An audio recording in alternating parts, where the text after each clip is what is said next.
Right, second attempt at going live.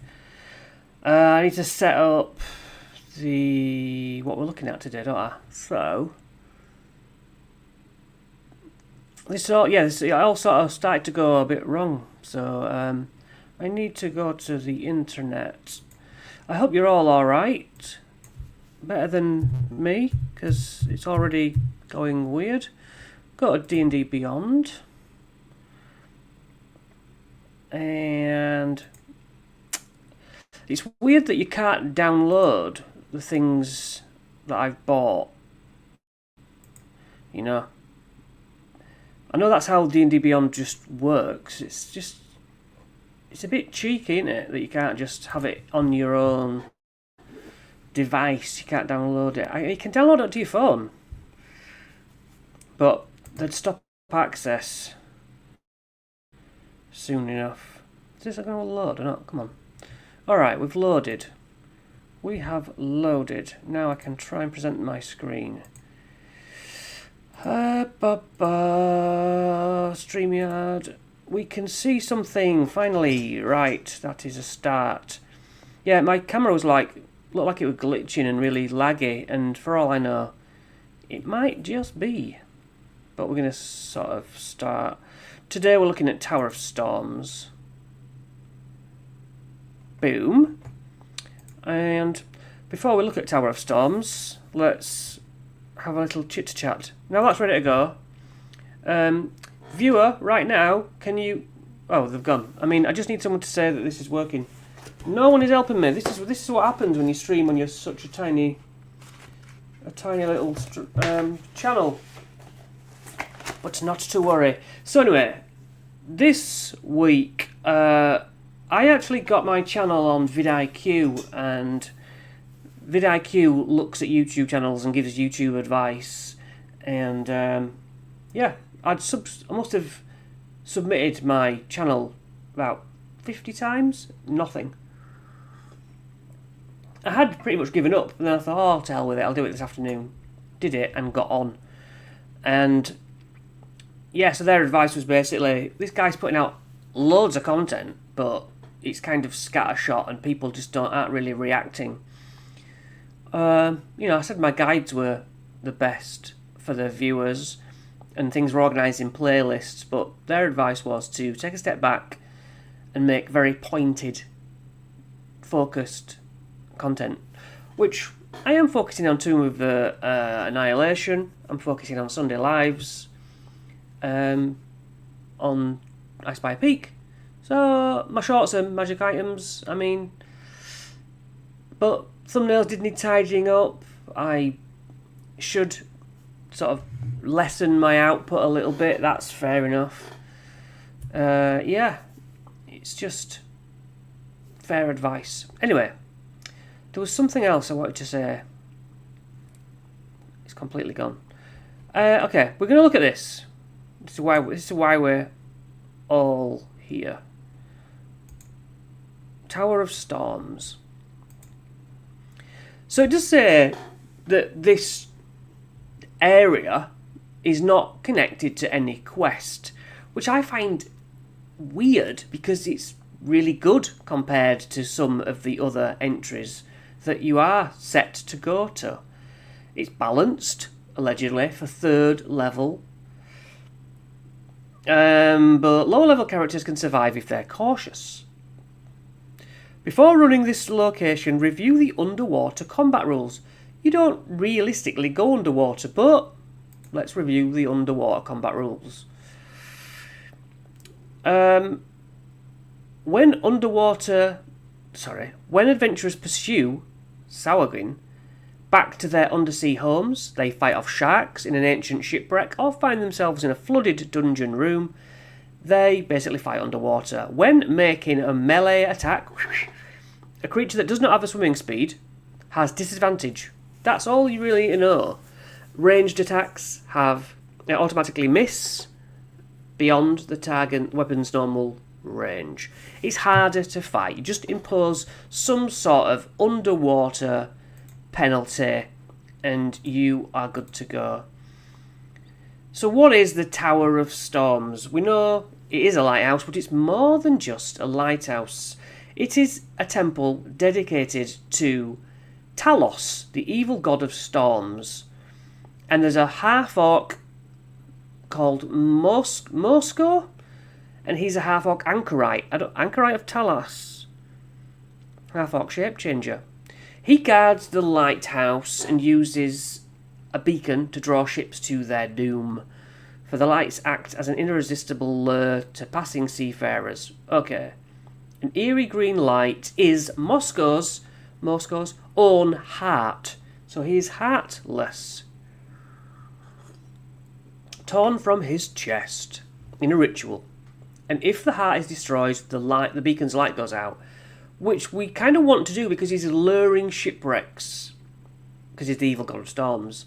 So he's, rather than protecting a lighthouse kind of protection thing, he's the baddie.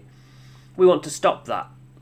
The Tower of Storms stands 35 miles away from Phandalin, and they can basically do it in 2 days if they sleep.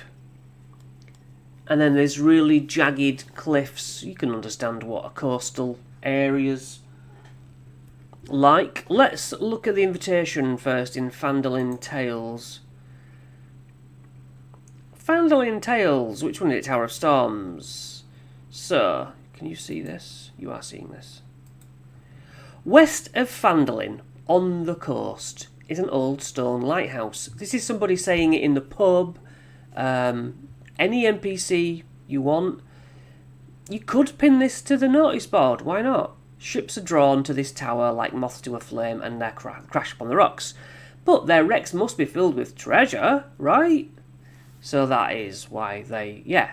But they've just found...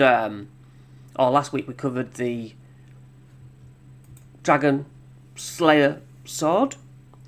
So we know it's a baddie lighthouse. Who is this anchorite of Talos, of which they speak? And why has he got no heart from a ritual? We don't really know that. Okay, he's medium-sized.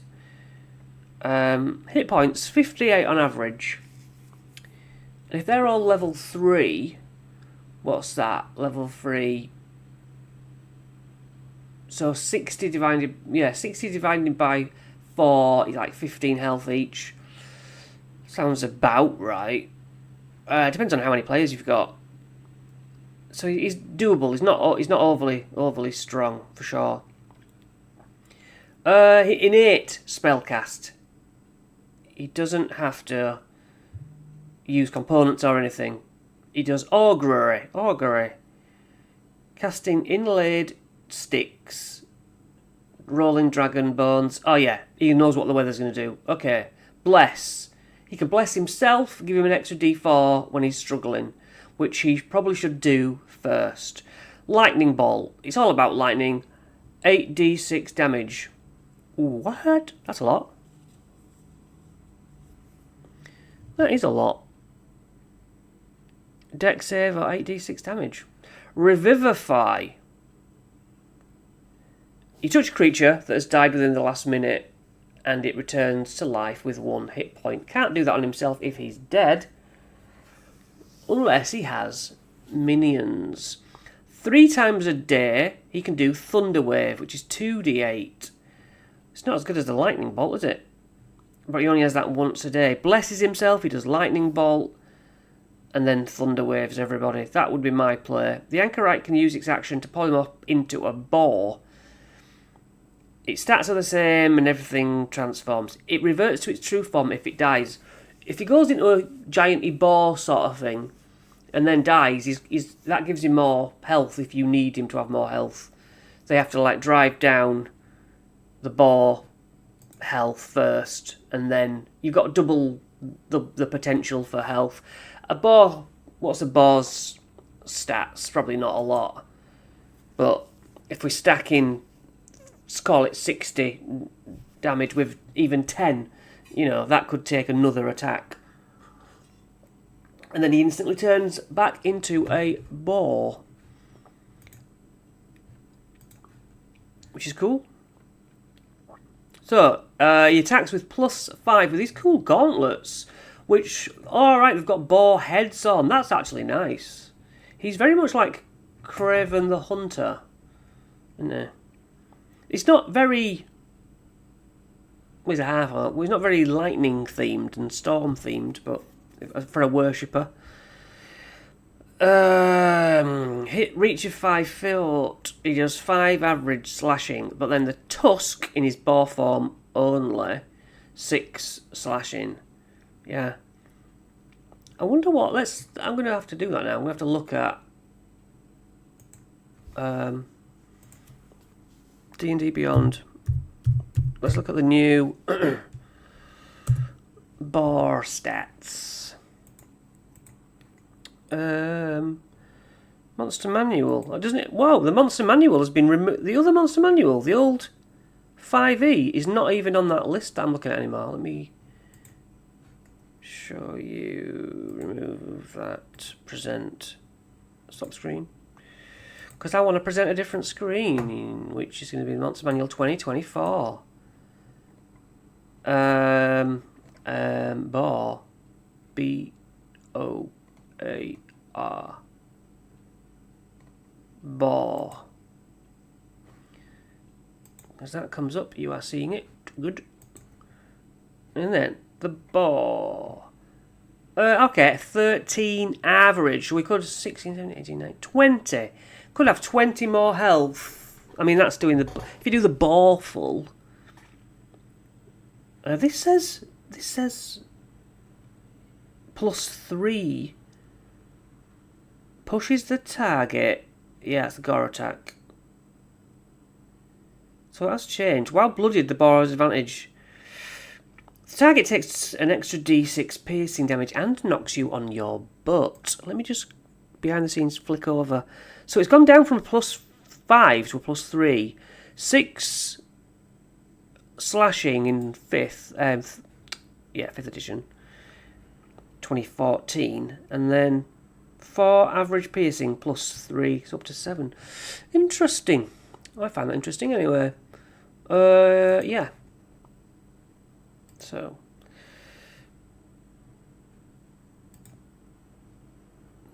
Stop this. I wish it was this. The StreamYard's good, but it's not the fastest. It's switching between things. And cry of Talos. Yeah. Okay, can we go back on what we were doing? So now we know Screen Lighthouse. Let's find out what happens when we get there.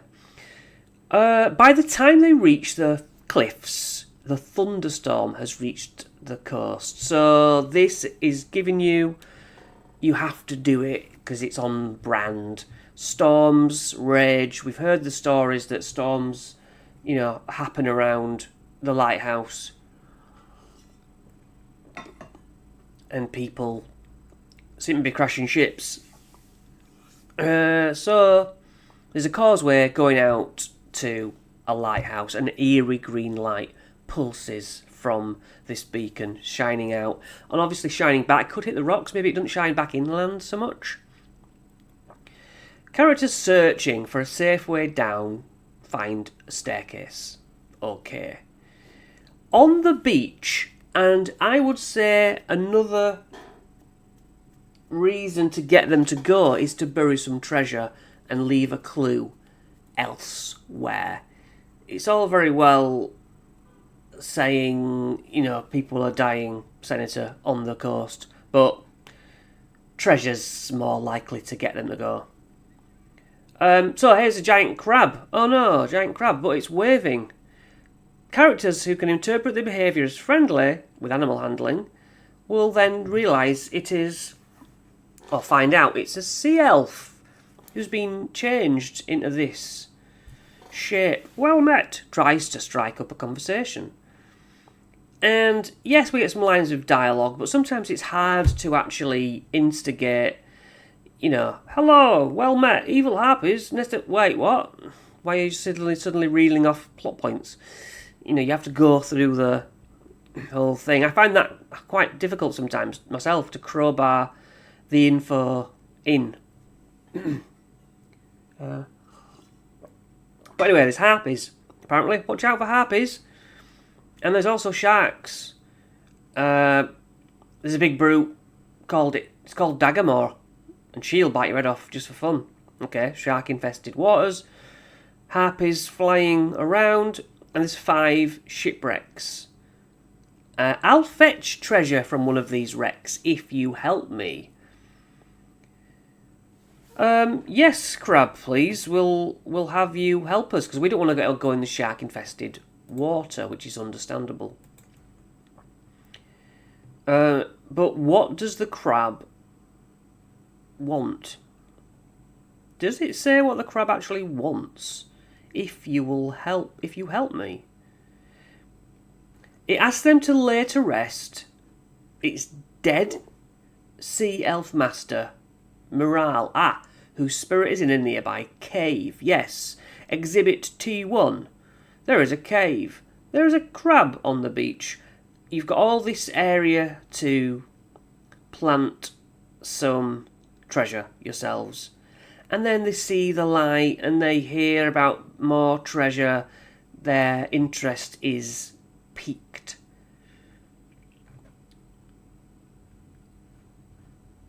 So if the characters do go into T1 and sort that out, they go back to the crab.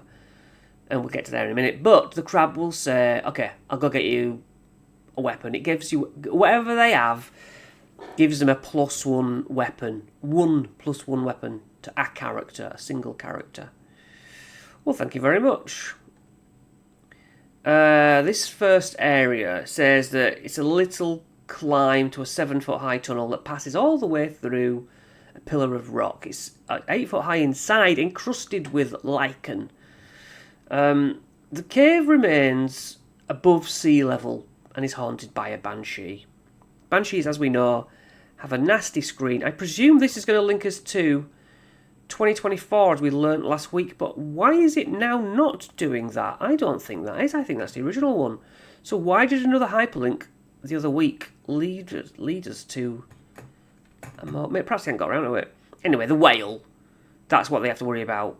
DC 13 con save, please. You drop to 0 hit points. I don't care if you're at 150 hit points, 300 hit points. You drop to 0. That is nasty. But, yeah, I love it. That's why I love the Banshee. So this ghostly elf with gills, webbed hands, webbed feet comes forward. It wears ghostly garments, floating like the librarian is in Ghostbusters, like it's underwater. But the Banshee's body must be around here because it can't travel away. I was a sea elf, killed by the dude up in the lighthouse. He took my spellcasting focus. A conch. This is like a shell, isn't it? As a trophy. Please retrieve the conch. Bring it back to this cave, which will set my spirit to rest. And then the crab's like, yeah, do it. That's what you said you'd do it. It tries to kill the characters if they refuse, pursuing them as far as they can flee, but not further than 100 feet or whatever you decide from this cave. So there could simply be a Banshee fight. I think when I ran this, my players attacked the Banshee. It screamed. What else were they to do? We're looking at going through here. It walks all the way up. Now you're up on this bit of a plateau where the lighthouse building is. You're in T2. The harpies in T5 accost the characters as they climb the steps. So, wooden doors leading to T3, rusty hinges as well as decorative lightning bolts, clue, and then, yeah, all of the doors look similar. So from T5 out on this side, on the walk up along the corridor over the sea, they will see harpies. How many harpies? Let's look at T5. A nest of harpies. A nest of harpies. That's not very specific. The number of harpies equals the number of characters in the party. Okay, so if I have 3 characters, there is a harpy for everyone. And they accost the characters. The harpies fly over from their as many as you need. And then T3. So there's obvious double doors. There seems to be no other real access point if they wanted to crawl around to T5. Then you go straight into T4, but there's a double door. It's got lightning on it, and yeah, seems like you want to go in the foyer. The room is empty. Through a dirty window, you can see 2 ship's masts jutting from the water. So we know there are shipwrecks. We've heard about shipwrecks. Do they want to risk it? You might have players who are like, well, I can breathe underwater, so I'm a Triton. So yeah, I'm going in. It might be a good idea to bury on the beach water breathing potions so they can. But I think that is one of the treasure pieces here. Let's see. It's been a week since I looked at this. So we've gone into an empty room in T3. There's a double door and a single door. Well, the double door, as we approach, probably goes to upstairs. So let's go in T4. And the walls of this room have loads of pictures on with, ships being smashed up and a terrible god looming above them and smiling through the sheer enjoyment of the catastrophe. A stone altar with lightning bolts stands against the west wall. A metal rod descends from the ceiling above the altar because lightning comes down it and splits into 2 before it embeds itself into the stone. That smiling figure is Talos. Okay. With a religion check, Cleric of the Tempest will automatically know this, because that's Storm Clerics. We'll look at who Talos actually is in more detail in 1 second. The lightning rod on the roof channels electricity into the altar, which converts that raw elemental power into magical energy. The first character to touch the altar gains Charm of the Storm. This is why they would want... that's the kind of the main treasure for coming here. It's quite a cool thing to miss. It'd be a shame. Okay, the first person to touch it, boom, you become charged with the power of the storm. Tiny sparks crackle in your eyes. You can cast Lightning Bolt 3 times and then you're out. But 3 times is good. 8d6 damage. Damn. When you cast this spell using 4th level or higher, I don't think it gets to do that. I think it said only 3rd level. The 3rd level version. 8d6 against Cryovane at the end, presumably. That is very cool. And yeah, let's go. I'm gonna do some more behind the old scenes while let's look up who is Talos. Search the web. D&D wiki maybe. Talos 5e. Talos Forgotten Realms. Right, now I show you this screen. Remove that. Stop this. So currently no one is watching this. I'm waffling away to myself, but I trust you guys on the replay. Thank you for watching the replay. Otherwise, well, it's not a waste of time. It's not a waste of time. I enjoy doing it. It's a little heartbreaking that we don't get views, but then that is the YouTube game. Right, Talos pronounced no long ago as Kozar, we all knew that, I'm sure, was the greater deity of Storm. The Storm Lord, as is also known, was the destructive force of nature and leader of the gods of fury.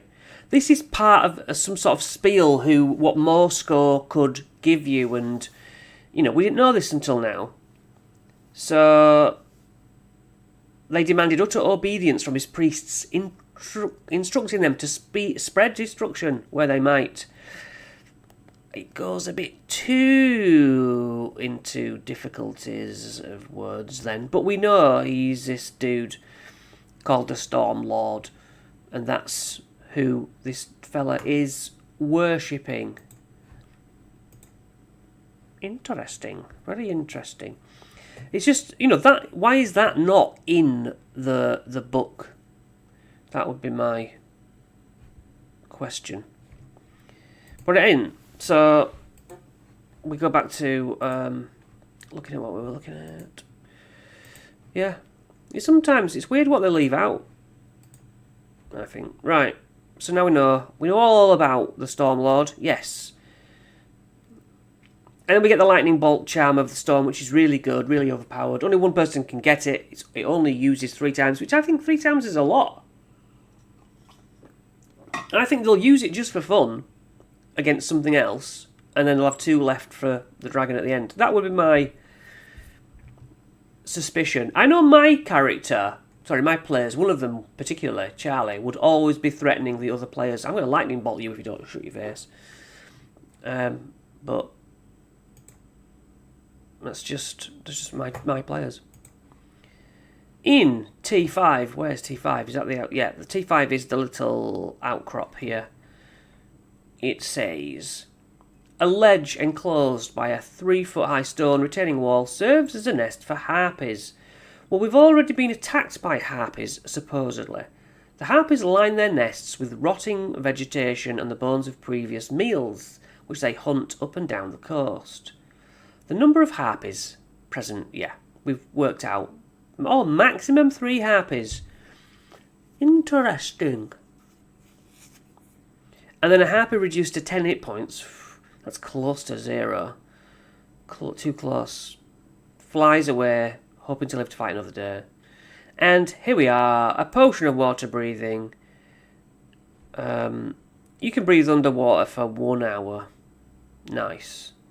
That's cool. But one person having it is a bit useless. I'd perhaps put 2 to 3 on the beach and then 1 here.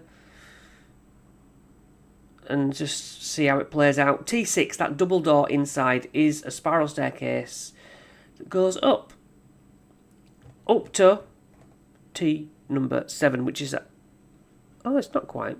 We've got all these to go yet. T7 is our final. Oh no, it's not. No, you lie, Chris. You're lying. Also, at the bottom of the stairs, you're going to T7. Yeah. Moscow, the anchorite, the 15-foot room, quite a high room. A barnacle-encrusted chair stands against the wall. Sitting in that chair is this dude. And his armour is made from octopus hide. Cool. Resting in his lap is a conch that he took. Oh, that's... God, they really boiled it down to the basics. He has the very thing that they need in his hand. Beneath his arm, he's got a hole in his chest. Well, that is weird. Because his heart has been destroyed. If his heart has been destroyed, oh, yes, because his heart is the light thing upstairs. Of course, you could... Yeah, if you kill the heart, you kill him, but otherwise he's alive, demands you leave the Tower of Storms at once or face my wrath. He attacks those who defy him. If he is killed, but his heart's not destroyed, then he will reform in 24 hours. I would say, for fun, I might speed that up. Could be real game time of 10 minutes, Because no one else has took him out, and that's quite a big deal. And 24 hours, they're not going to wait here for 24 hours, I would have thought. Returning the conch to Area 1, we set the banish, we set the Banshee's soul free. My God. Live streams. The characters are then free to sell the conch. I mean, what are you going to get for a conch, really? Not a lot. 125 gold for a shell. My God. I will be down on that beach, gathering all the shells I can find. Or it can be sold for 250 gold in a city such as Neverwinter. What a load of suckers. So we could probably gold plate a conch and do it for 500. Why not?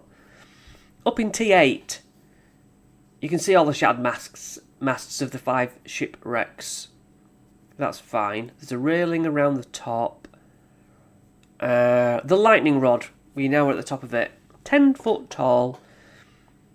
And during a thunderstorm, which it should kind of be at the moment, Lightning strikes it here and there, and a creature that happens to be in contact with the lightning rod when it's struck could take 4d10 lightning damage after a dex save. And that could be quite nasty. Now, Moscow's Heart. The pinnacle of the lighthouse beacon is partly open to the elements and surrounded by a walkway topped by an iron railing. 3 open archways allow the beacons to put your pulse out, yeah. The light is so bright that you can be blinded for a minute with that green light. The light comes from this guy's beating heart, which floats in the air. The heart's been magically enlarged to 10 times its normal size. AC 10, 10 hit points. Not much. That can't be moved.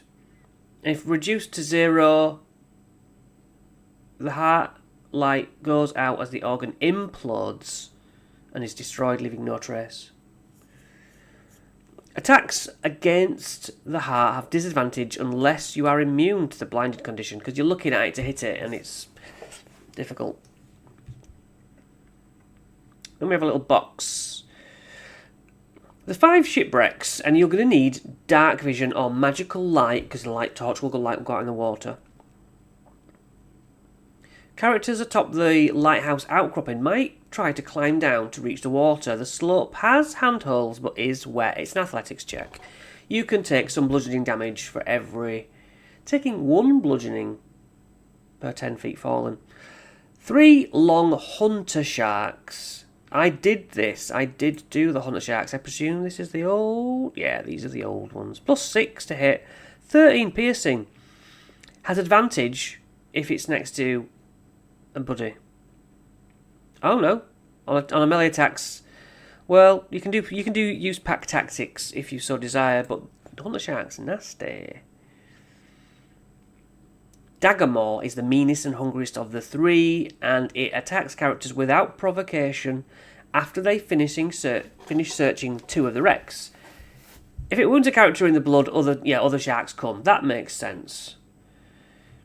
T10 to 14 are the shipwrecks, and these 5 vessels all got smashed up. We know that. 3 sharks patrol the water. We know that. And then, as part of an action, you can make a search. DC 15 perception to find the treasure. There's nothing else in it other than treasure. If the item found is a locked chest, search the wreck for the key, or pick lock, whatever. And then we have some of these. For each of the 5 ships, the Starcross Lover, Sea Urchin, Vainglory, Golden Gull and Orca, we have a +1 weapon of your choice. That is what the crab gets for you. Leave the chest open. Next, Starfish clinging to a locked chest filled with straw, which is packed a delicate 9-inch tall blue quartz statue of a mermaid. It's worth some money. Cloak of many fashions. What is that? Sounds fashionable. While wearing this cloak, it's a bonus action. Change the style, change the colour. That's nice, actually. The cloak's weight doesn't change, and it can't be anything but a cloak. That's cool, isn't it? That's good. And yet, it wasn't even on the actual mission log, you know? There's a locked chest with 120 electrum and 6 pearls. And then Orca is the locked chest with a Wand of Secrets. Wand of Secrets lets you find secret doors, does it not? The secret door or traps.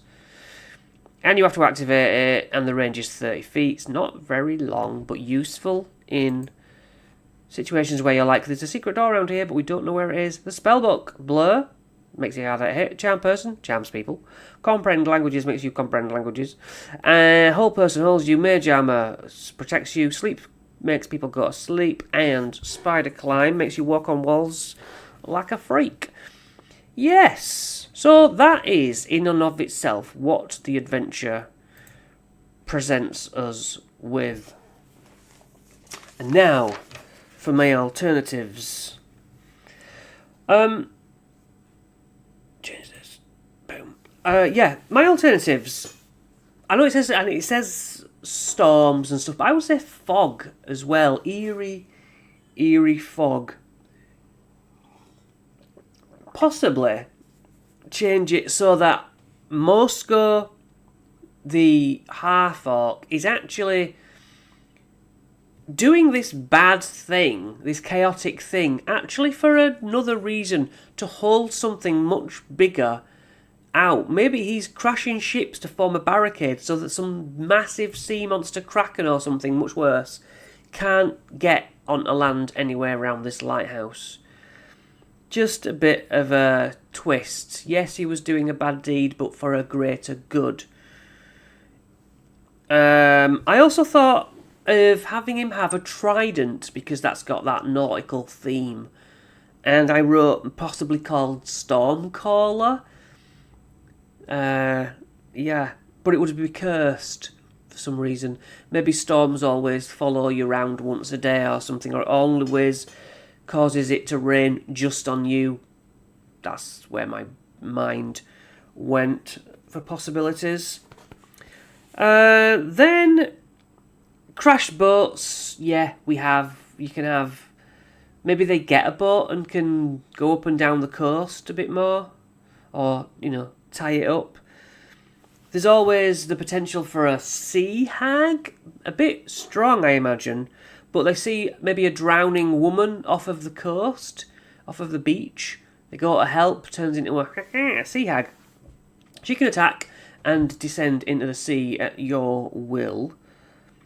Or we could have lightning-charged elementals of some sort. I put storm wisps, like willow wisps, but they're storm-themed. Old sailors. Could Moscow have a handful of cultists? We've already got harpies. And maybe like seagulls, the sailors are always like trying to shoo them off with brooms. Harpies are a nuisance to the sailors who live on this thing. So essentially you've got storm cultists is what I'm saying. And could we do a storm-touched dryad of some sort, some nature dryad twist? That was my ideas for this chapter. And, no one is watching. There's no one to talk to. So, sadly, there's no conversation to be had. But you watching the replay up to this point, if you have, I thank you so much. Let me know what changes you make, how it went, what suggestions you have, so that other people can learn from this episode. And I will see you guys in another one. I'll see you next week.